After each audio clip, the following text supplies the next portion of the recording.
Do you enjoy this? Why not? Get rid of this door too.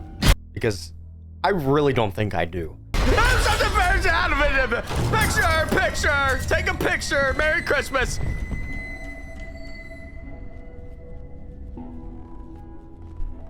I've started playing more horror games recently, but man, I cannot say that I enjoy them all. I'm so interested in the lore of horror games, the environments that they put you in, the behaviors of the monsters. But as soon as I have to be at the helm, controlling it all myself, all of that intrigue gets flipped right on its ass. This game that I'm playing here is called MADiSON, and it reminds me of exactly why I feel the way I do. But I'll come back around to that later, because right now, it's crucial that we question the most important piece first. If I ask you to think of something when I say the word cozy, what is it that comes to mind? Is it a fire, blankets, and hot chocolate? Or if you're like me, you come home and get smothered by your cats immediately as you walk in through the door? To me, cozy is something that really stands for comfort. There isn't any worry, you're satisfied, and you're saying you would like to stay that way. But then you force it next to a word like horror. You know, the thing that your mom wouldn't let you watch because she didn't want you to grow up to be a paranoid schizophrenic. Side note, that movie for me might have been Monsters, Inc. I'm just saying. Anyways, it's the classic definition of an oxymoron. And what's interesting to me is that horror really demands something that cozy just literally cannot have. Anxiety.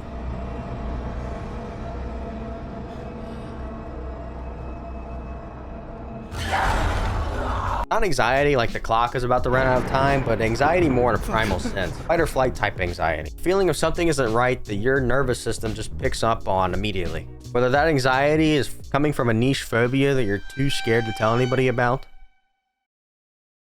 or coming from some big bloodied monster that's chasing after you. Not to mention, the odds of it being half naked are probably much higher than you were going to hope for. But, I mean, after all of that bitching, I kind of get it. As much as I hate the name, I get the position that people are in when they're using it. Growing up, I started watching the horror genre when PewDiePie was still playing Amnesia: The Dark Descent. That was kind of my first taste of it. Was I scared shitless? A little bit. Would I go to bed paranoid every night I saw a new video of it? Yeah. There was something about feeling like somebody else was there that made the horror genre a lot more tolerable. But it's funny because even watching other people play it, depending on how tense the game got, it would still change how I would watch the video. If a game started to get up close and personal, I would squint my eyes and just wait for something to happen, and then once the screaming was over, I'd finally open them back up. And then of course I'd have to rewind it because I actually wanted to see what it was, but I just wasn't ready to be scared. I would stay because I was in love with the lore of horror games, the ambience, the fucked up themes that you won't see in any other genres. I tried horror games before. I played Outlast for a little bit, and it quickly made me realize that I am not built for this fucking genre at all. I quit. But MADiSON was different.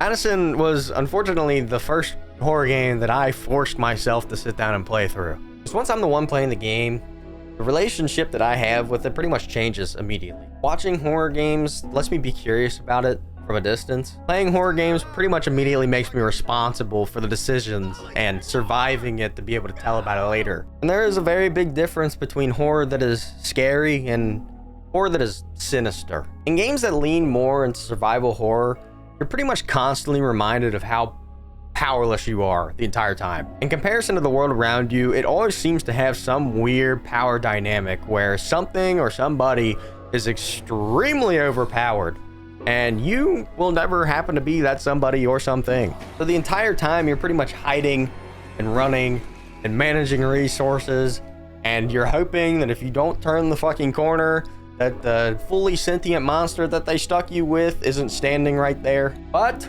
there are also horror games that allow you for a little bit more curiosity. It's not really horror being thrown in your face as much as it is you're uncovering horror as you're playing. You get a little bit of agency back and it becomes a completely different experience. Scary horror forces me to survive it, whereas sinister horror kind of lets me unravel it. And I enjoy horror the most when I feel like I have distance to be curious about what's going on, rather than feeling like I have to endure the experience. And the first version of this that I found that made sense to me was Dredge.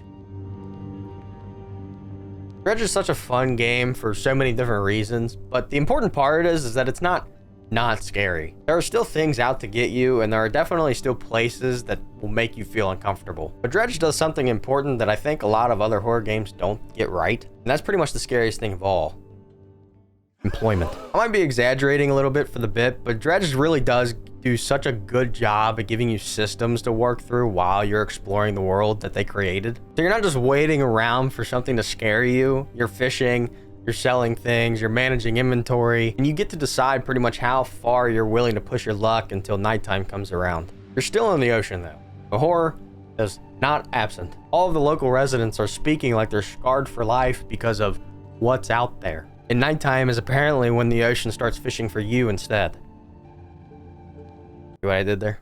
The fish get fucked up and you start uncovering things about the world that don't feel right. The fish market dude holding himself up in his fucking shop after you give him a nasty, greasy fish. Or this old hag that's pretty much treating you like you're a curse to her and her entire family. The game is still dark and it still feels off, but it does a good job of giving you enough feeling like you have a little bit of control. You can decide whether you're ready to fish farther. You can decide which mission I want to complete. It has scary elements in it, but it's more about like, what monstrosity am I about to pull up onto my ship more than it is about the game targeting me, generally speaking. It doesn't really throw horror in my face all the time. The Dredge isn't really the only one kind of sinister that I really enjoyed, that I would claim as cozy. The version that's more aligned with my kind of horror is the horror where the world is kind of lying to you the entire time. And Discord's gonna absolutely annihilate me for this, but that game was Doki Literature Club. Literature Club.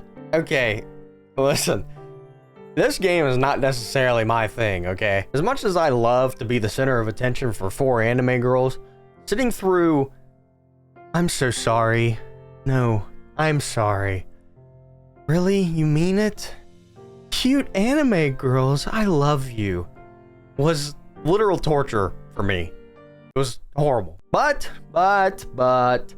I knew getting through to the other side was going to be worth it. I originally saw this game in a video when it first came out in 2017. I never made it very far into it. You know, it was kind of a turnoff for me. But 9 years later, I swallowed my pride. I've got nothing to lose, so why not? And I must say, it really did not disappoint. The first half of the game, they pretty much put emphasis on learning the characters' personalities, and it's for a good reason. It helps you kind of identify where the first things start going wrong or kind of feeling off. Start seeing it slowly over time in their poems that they're writing. The happiest character in the game kind of slowly gets more depressed over time. And after you pretty much start to get the idea that something is not right, the game just breaks in a single act. And after that point, it's pretty much a spiral the whole time. I think one of my favorite parts is that the game tries to gaslight you into thinking that, no, that character never existed. That was never a thing. That, you know, the 2 hours that you just spent playing this game, that did not happen. That wasn't right. It starts to become pretty clear that something or someone is a lot more aware of what's going on than you are. And I love this horror for honestly all sorts of reasons. Whether it's the weird exchange that you have where you realize like a character knows something but they're really afraid to tell you. Whether the game flashes you with like an extremely unsettling image out of nowhere but then covers it up like it wasn't supposed to be there.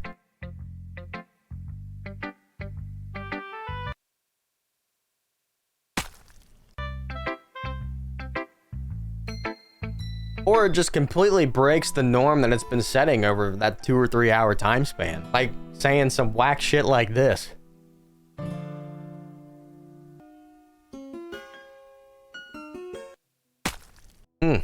Charming. And that right there is sinister. It's not the game just throwing stuff at you all the time. It's letting you experience it and having it unravel before your eyes. Which brings me all the way back to where we started. The first scary game that I actually forced myself through.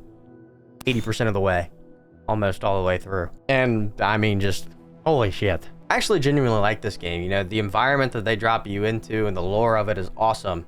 But then again, the environment that they drop you into, it's insane. The house feels so personal and lived in, and yet it's so eerily quiet and alone. The camera mechanic in this game is sick. Use the camera to pretty much progress the game in various different ways. Every time you find a spot of where to take a picture of, the game basically just releases a giant fucking earthquake.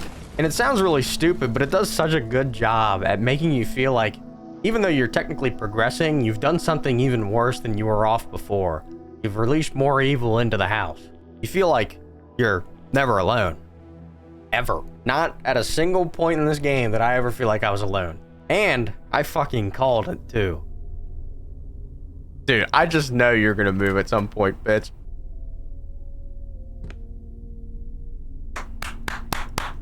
Yes! There's a statue in this game who we inevitably named Rona, but that's kind of unrelated. And she is like an absolute menace. Her sole purpose is pretty much to make you feel like, one, you're never alone, but two, you don't feel comfortable turning around. And I mean, you do eventually get used to it, but I mean, the first few times at the least, God. Ah! One moment she's there, you turn away, turn back, and she's gone. And she doesn't do anything, but her presence alone is pretty much enough. Which brings me to the next point of it all coming together with the main monster. Oh! The story just slowly suggests that you're more and more fucked as the game goes, but it's really, really unsettling because you're kind of simultaneously living through your grandparents' experience with this demon too. And of course, we were pretty much the ones next in line. I mean, listening to a priest address your dad saying, "Hey, this demon's coming after your son," doesn't really leave much room for guessing. When one of them becomes attached to one of us, it's all but impossible to stop. Keep all of this information away from your son. Wait, who's the son?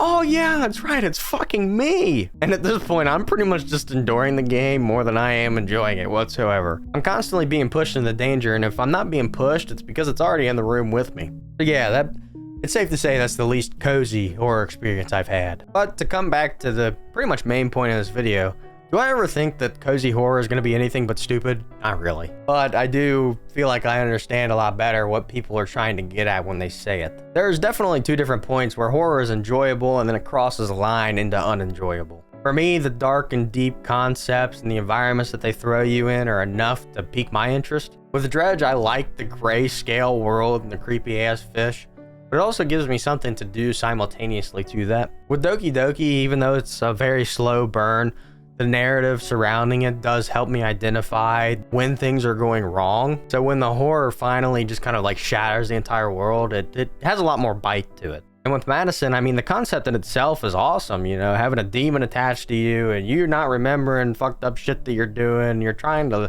escape it, is really cool. But there's just so much pressure throughout the entire game that it makes it really hard to do anything without having fear attached to it at all. And so I think I've managed to name what people are trying to call cozy.